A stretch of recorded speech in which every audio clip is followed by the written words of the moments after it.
Hello everyone, Rod DeGeorge here with the interview series Musically Speaking. Today's guest is the one and only Troy Grady. Many of you already know Troy from the vast amount of great content in his Cracking the Code video series. Plus, he's an incredible player in his own right. Troy, welcome to Musically Speaking, and thank you very much for taking the time to talk to us today. How are you doing? No problem. Thanks for having me, Rod, and I am doing great. Great, great. I'm a little cold. I've ditched the fingerless gloves so that I don't look like a totally pretentious hipster. But we are in the basement in the winter in New York, and it is a little cold. Oh yeah, I definitely know. I'm originally from the East Coast, now on the West Coast, but yeah, I know how those winters can be. You're originally from the West Coast? I'm originally from the East Coast. I now live on the West Coast. Yeah, I grew up outside of Philadelphia. Oh, okay, yeah, same general corridor of Exactly. You have hoagies, we have heroes. Yeah, exactly.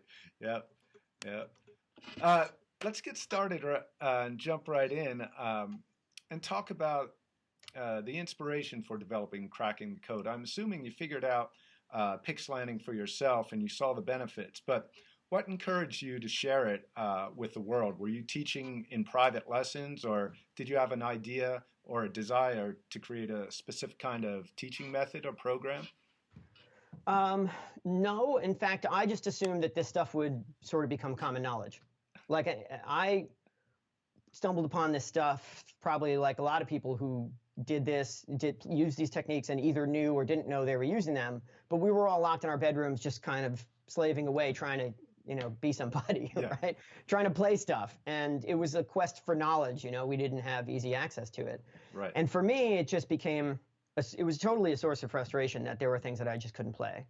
And at some point, it began to dawn on me that maybe the reason is not that I completely suck, but maybe only that I partially suck. And that the other half of it is that there's actual techniques I'm supposed to know that no one's teaching.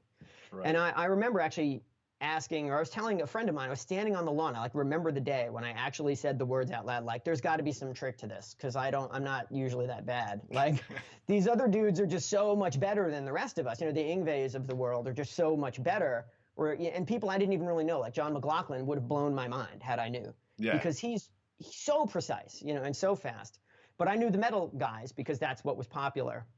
And even there was plenty of people that could blow you away. And people, even in bands that you didn't necessarily think were like the most serious rock bands, like you'd turn on MTV and there'd be freestyle, like club music, like from New York City, like Lisa and Colcham. I don't know if you remember those guys. Yes, yeah. They had this amazing player, a guitar player in that band was incredible. Alex, it'll come to me, but he's really good, and he had the picking technique thing, and I'm like, Jesus, even the guy in the pop band is kicking my ass. So, it became like a little bit of a white whale thing, like an obsession, like I must solve this problem. But I didn't know what to do about it. And I just, one day in the dorm room, I just happened to do this thing accidentally. And it was a culmination of having watched this Yngwie instructional video a million times. And by playing, Yngwie's lines are all structured in this one very particular way, which we've talked about a million times, ad nauseum. But I can see once you start playing things that are structured a certain way, and if by chance you happen to hold the pick a particular way, all of a sudden it's like, boom, you're doing a thing. And all the planets aligned at that moment, and all of a sudden I could use this downward pick slanting technique that we've talked about. And all of a sudden I could play with accuracy that I never had before. And I wrote an independent study on it at the time. I actually got course credit for this at school. I cool. Actually said, I will not let this go to waste. Like, I don't want to do any more work. Since I spend all day long watching videotapes instead of doing the other work I'm supposed to be doing, I may as well get credit for watching videotapes. So I actually wrote a term paper, essentially. It was like a 50-page thing on pick slanting, all I knew at the time, which was this downward pick slanting technique. So that, in a way, you could consider that the first version of Cracking the Code. And I got, it was the equivalent of one class that semester when I did that. Wow. And I had an advisor from the music school, this guy named Andrew Leonard, who was a really cool dude. He was in the classical guitar program at Yale, and he had grown up, though. He was from Hamden, Connecticut, not too far down the road, and he had grown up being a fan of all the like fusion-y bands. He was a couple years older than me, so he was all into Al Di Meola and McLaughlin, and he functioned as the advisor on this project. And even though he was doing the fingerstyle stuff, he was a perfect person, right around the same sort of age group and demographic to read this thing, because he had traveled sort of a similar path. And so he eventually graduated, became the head of the classical guitar program at I think it's University of Tennessee, Knoxville, actually. And now he works up in Boston also doing classical guitar. So he's like a hardcore academic classical guitar dude. And we have we've reconnected with him, and I want to do an interview with him just because I think a lot of us would probably be curious as to how that world works. Yeah. You know, a lot of some of the rock world. So anyway, that was the thing, that cracking the code was just a paper essentially that I wrote, and I still have the dot matrix printer, printout of this thing. That's great. With his comments all over it and my comments. And then I just got a job because I'm from a blue collar family, and I was like, I'm going to starve if I don't get something, pay the rent somehow. Yeah. And I was an Italian major, which didn't really help. So, I became a headhunter of all things, with a recruiter. We worked in the technology industry, and we placed software developers in .com type companies. And right. So in New York, we did a lot of finance stuff. And so I did this for 10 years.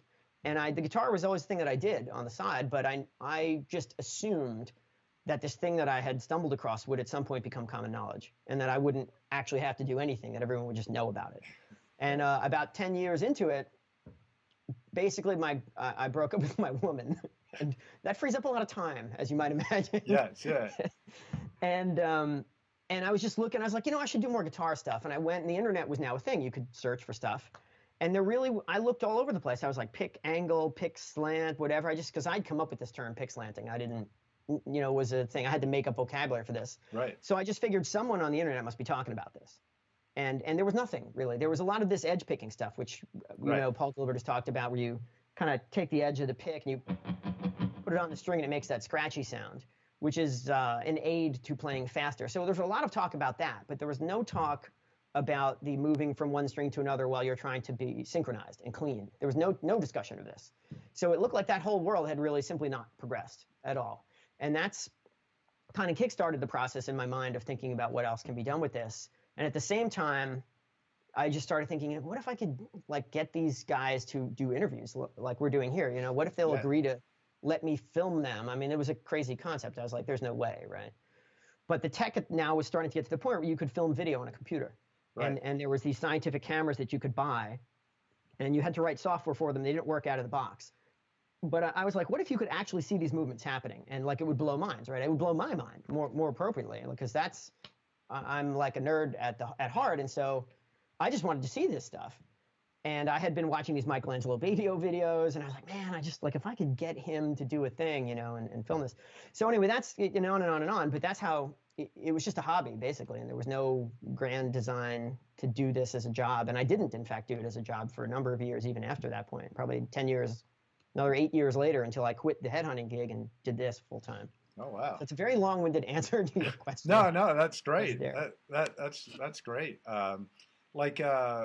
Now, had you tried to, did you ever try any other platforms besides YouTube? I'm assuming since this is video based, YouTube would seem like the perfect place. But as far as reaching more people, I don't know if you were doing this during the MySpace days, or Facebook was like, oh, that's the way.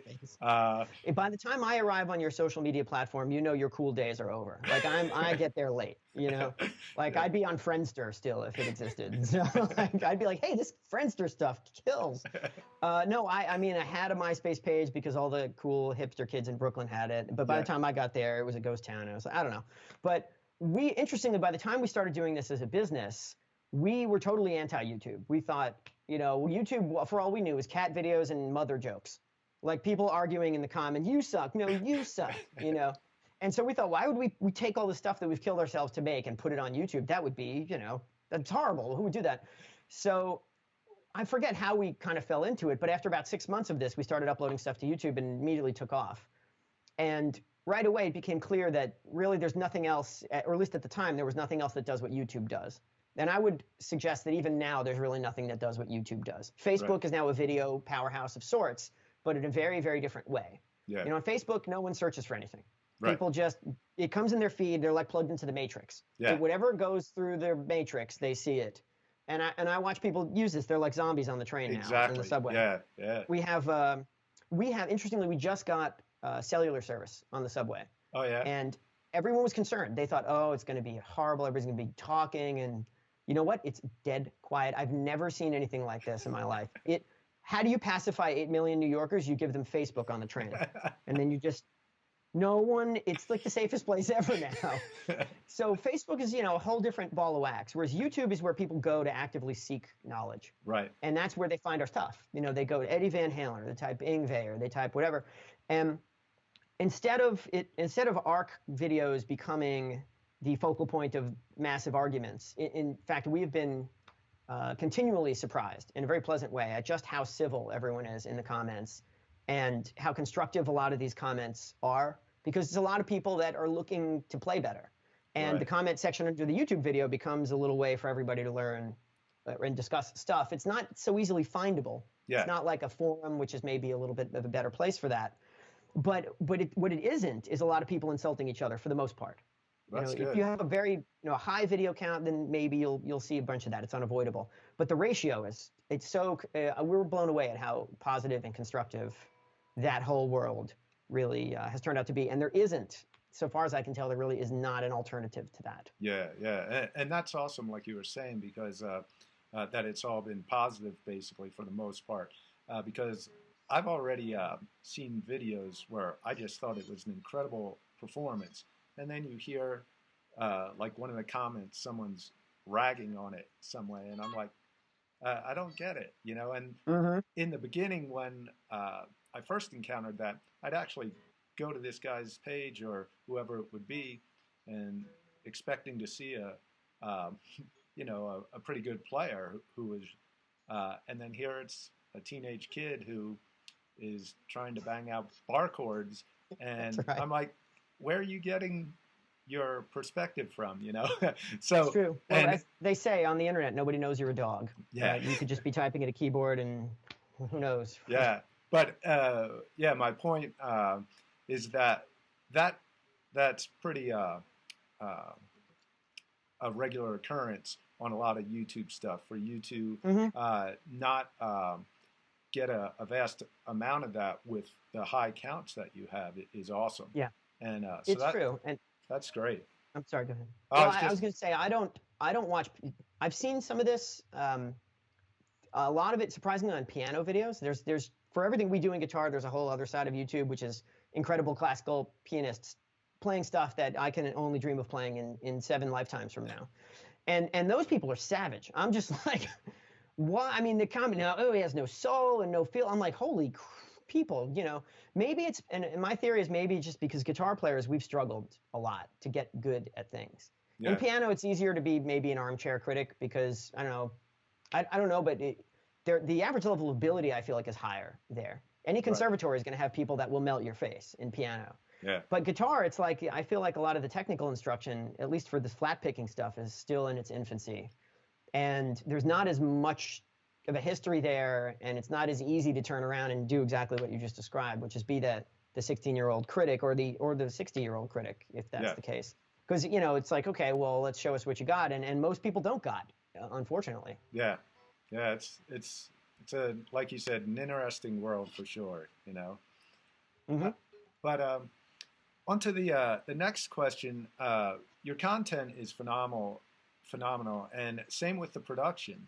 And like you were saying, it kind of, you put it out there, and it just sort of started to take off. Was there any kind of game plan or marketing plan to expand on this? And can you talk a little bit about that, along with the different components of your team, because the production and marketing and stuff? Could you talk a little bit about how you approach that as far as expanding awareness about this? So, in terms of the business planning, if I'm, I think it's a little bit aggressive to use the term planning. I'm just going to tell you this right now, because that implies forethought of some sort. And we've sort of notoriously lacked any of that. We totally fell backwards into this as a business. I kind of knew that I was done with the previous thing that I was doing, which was the recruiting stuff. And there was plenty of career left there. I just didn't want to do it anymore. Right. And at the same time, I knew that this other stuff, there must be life in it somewhere. Like, I was like, there's gold in them Nar Hills. But not even from a money perspective. It's just like, you know what? People need to know this information. I don't know how they need to know it. I don't know how they're going to pay for it. I hope but in my mind, I'm thinking that someone somehow wants to pay for something. Yeah. And there's got to be a business in here that someone, at least one person, can do constructively and have this be their line of work. But I didn't know what that was, and I had enough of a savings that I could kind of figure that out for a couple of years. And so that was really the initial impetus. And I would advise that anyone else thinking of doing something like this not do it, because there's no. Actually, I wouldn't say that. What I would say is don't assume that I had some sort of crystal ball, because I didn't. Yeah. My only thing was, okay, this stuff is important because it transformed the way that I play. Yeah. And if it's important to me, it's got to be important to someone else. And if it's important to people, then there's got to be a way that you can make a living doing it. I just don't know what it is. And so I took a leap of faith, totally and completely a leap of faith. But, I had enough of a cushion saved up that I could do it and not go broke tomorrow. Right. But one way that you can rapidly deplete such a cushion is by hiring people before you have any revenue. So that's another thing that I did. And that's when I found Brendan and Adam, who are on our team, that it's the three of us really that do this. And that was after a year of sitting on my couch learning how to do these animations. And that's when I realized, okay, I've got kind of a look going here. Like this whole cartoony thing that we do and the style of it with the voiceover is this kind of put together mishmash of things that I came up with over about a year's time period. And then I thought, okay, now we need people to actually do this.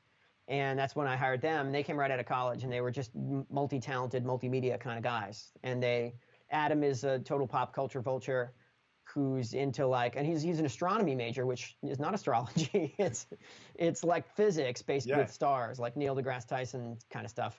And but he's also a film major or a photography major, double major. And then Brendan also is the same. So Adam was astronomy and film, and Brendan was photography and film. So Brendan's side of things it just happens that he's more interested in the tech side of things and the business side of things. So the division of labor has worked out really well, and each of us overlaps, but we each have, I do the music stuff, and Adam does mostly a lot of the creative animation stuff, and Brendan does a lot of the web tech stuff. So this has worked out really well, but we didn't know where this was going, and our first thought for this was, well, maybe we can sell downloads of these episodes that we make. And that turned out to, in a long story short, turned out really not to work per se. And for the same reason it probably doesn't really work for Walking Dead or something. Right. The content is sort of commodity at this point. Even if it's super expensive to make and really beautiful and incredibly well acted and all this stuff, something like Walking Dead, people are just going to torrent it. Unless you make it real easy for them to watch it. And interestingly, Walking Dead just came back from a hiatus, and I went on just to figure out what service I could watch this on, and AMC had it on their website 2 days ago. You could watch the mid-season premiere on their website, and they had a big banner, no login required, just watch it here. And I was thrilled, actually. I'm like, oh, I can actually watch this on the website of the people that made it. Yeah. And because I want to support the content creators if at all possible, and I'll sit through the ads. I don't care. Yeah. Just make it easy for me to get it. So YouTube was the easiest way for people to get it. And do you really need a download copy of a thing? Not really. So that's when we realized, it's the knowledge and the technical know-how that can actually drive the business. We can sell the instructional stuff, and that's basically what we ended up doing. And that has evolved over time to the point where now we have we've built out even more of these tutorial type instructional products that teach you actually how to do these things. But ironically, the complicated parts of this, the stuff that are animated and take a lot of time to make and do, those are the things we just kind of put up there, kind of like The Walking Dead. You can go to YouTube and just watch that stuff. But that's how people find us. So to us, it's a critical part of what we do. Exactly. You find us, because you're looking for information on these things. And so, plus we also like to do it. This is where our personalities get kind of merged into it. Like the cutesy animations and the jokes and stuff, that's our persona. Yeah. And I wouldn't want to give that up, but at the same time, you do want some harder core instructional type of stuff. So we do all that now, and that's the revenue side of it, which you can buy these things from us as a download, or you can subscribe to them. But long story short, that's basically, we fell into this. We didn't know. Right. And thankfully, just as we started to figure it out, the money was running out. So just as I got down to the bottom of the savings account, that's when we actually were like, oh, okay, we're just basically guitar instructional stuff, kind of like REH video was back in the day, but just different, because everything is different now, right? Yeah, but some things remain the same. So. Yeah.